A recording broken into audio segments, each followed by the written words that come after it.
Very concerned about the job situation, and I think in a big way the United States is sitting in a good position for jobs long term, but we have to have different rules coming out of Washington.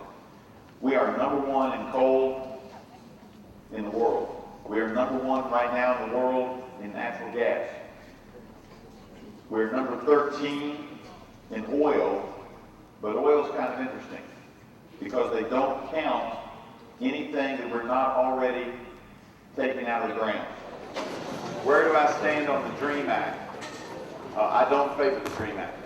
I think it's bad policy long-term for the United States of America. I think it encourages people to sneak into the country and then bring their children in, knowing that at some point down the road, those children would then be allowed to stay in the country. That being said, I think our policies need to be completely overhauled.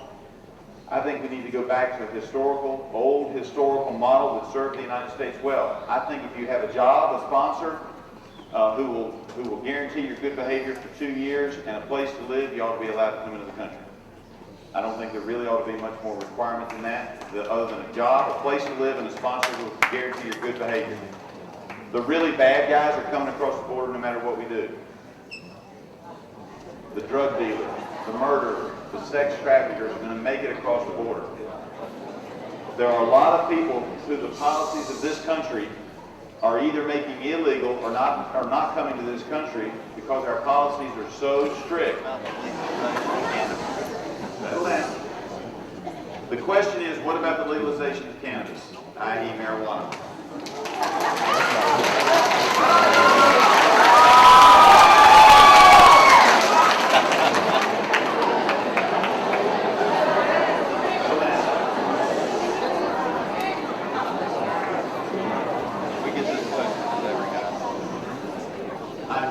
I do not support legalizing marijuana across the board.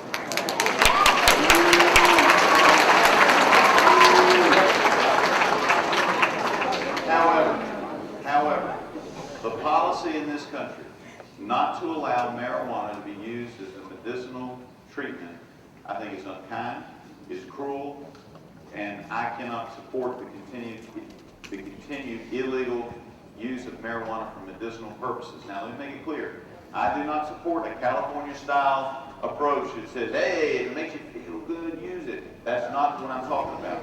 What I'm talking about is that 20 years ago, I knew somebody, I knew a friend of his even better, who the hospital that he was at while he was being treated for terminal cancer, trying to stay alive every day, 1 day longer, so that he could spend more time with his young son.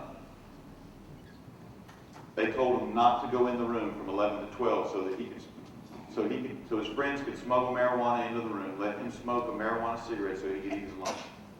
It gave him a little bit more time with his son. Having 2 young sons and a stepdaughter myself, I would do the same thing.